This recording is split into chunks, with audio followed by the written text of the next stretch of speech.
আসসালামু আলাইকুম বন্ধুরা, কেমন আছেন সবাই? আশা করি সবাই অনেক ভালো আছেন।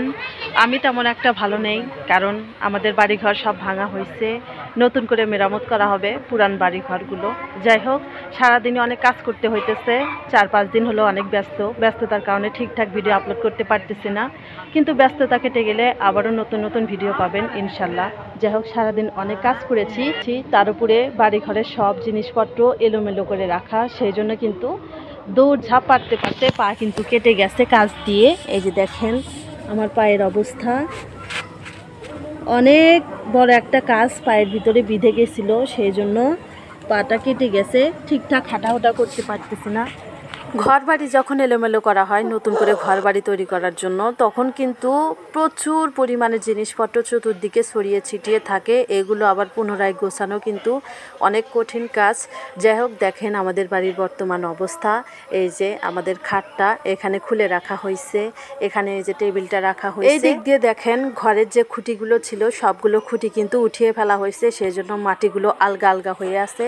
এই যে এইদিকে বাক্সটা রাখা হয়েছে, বাক্সটা কাগজ দিয়ে ঢাকা হয়েছে, কারণ একটু পরপর বৃষ্টি হইতেছে। আবার এই যে এইদিকে দেখেন আমাদের ফ্রিজটা রাখা হয়েছে, আপনাদেরকে ফ্রিজটার সামনে থেকে দেখাবো। এখন আমি ফ্রিজের পিছনের সাইডে আছি। পিছনের সাইড থেকে ফ্রিজের সামনে যেতে কিন্তু খুব সাবধানবশত যেতে হচ্ছে, কারণ এখান দিয়ে প্রচুর পরিমাণে ভাঙা কাঁচ, তারপরে ভাঙা টিন এবং ইটের গুঁড়ো আছে। সাবধানতার কারণে কিন্তু পা কেটে যেতে পারে। অনেক সাবধান থাকার পরেও কিন্তু আমার পা কেটেছে। যাই হোক বন্ধুরা, এই যে দেখেন ফ্রিজের সামনে আসলাম। আমাদের ফ্রিজটা অনেক প্রায় 15 বছর আগের পুরাতন এই ফ্রিজটা, আর এই বাক্সটা না হলেও 40 বছর হয়েছে, অনেক পুরাতন, অনেক আগের। আর এইদিকে একটা আলমারি আছে, এই যে দেখেন আলমারিটা। এই আলমারিটা আমার শ্বশুর শাশুড়ির কালের আলমারি, অনেক পুরাতন।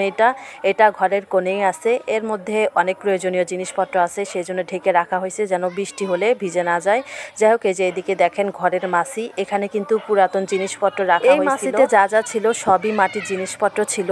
যাই হোক, সব কিছু অন্য বাড়িতে রেখে আসা হয়েছে, কারণ বৃষ্টির জন্য, অতিরিক্ত বৃষ্টির কারণে এগুলো ভিজে নষ্ট হয়ে যাবে। আর এই যে দেখেন বাড়ির পুরো ভিতরটা, এখানে বড় একটা ঘর দেখতে পাচ্ছেন, এই ঘরটাই আমরা থাকি। এই ঘরটা এখনো পর্যন্ত ভাঙা হয় নাই, ইনশাল্লাহ আগামীকাল এই ঘরটা ভাঙলেই শেষ। এখানে নতুন করে আবারও ঘর তৈরি করা হবে। এইদিকে মুরগির খাবার রাখা হয়েছে, এই যে মুরগির খাবার, এখানে একটু বেড়া আছে, বেড়ার নিচে রাখা হয়েছে, বৃষ্টি আসলে ভিজে যেতে পারে। বন্ধুরা, আমাদের বাড়িতে 3টা বড়ই গাছ ছিল, ইতিমধ্যে 2টা বড়ই গাছ কাটা হয়েছে। আর এই যে এইদিকে একটা দেখতে পারতেছেন, এটা আগামীকাল কাটা হবে, একটাও রেহাই পাবে না, এইগুলো সবই কাটা পড়বে এখান দিয়ে। এই যে বড় ঘরটা দেখতে পারতেছেন, এই ঘরটা এখান দিয়ে তোলা হবে ইনশাল্লাহ আগামীকাল। যেহেতু আগামীকাল বড় ঘরটা ভাঙা হবে, সেহেতু বড় ঘরে যত জিনিসপত্র ছিল সবকিছু বের করে নিরাপদ স্থানে রেখে এসেছি, যেহেতু প্রচুর বৃষ্টি হচ্ছে সেই জন্য।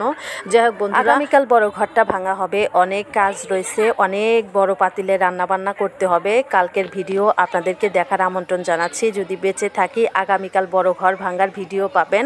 সবাইকে দেখার আমন্ত্রণ জানিয়ে আজকে শেষ করছি। প্রিয় বন্ধুরা, যদি ভিডিওটা ভালো লাগে লাইক কমেন্ট শেয়ার করে চ্যানেলটাকে সাবস্ক্রাইব করে দিবেন। যারা পেজ থেকে দেখলেন অবশ্যই আমার এই ছোট্ট পেজটাকে ফলো দিয়ে পাশে থাকবেন। সবাইকে আল্লাহ হাফেজ।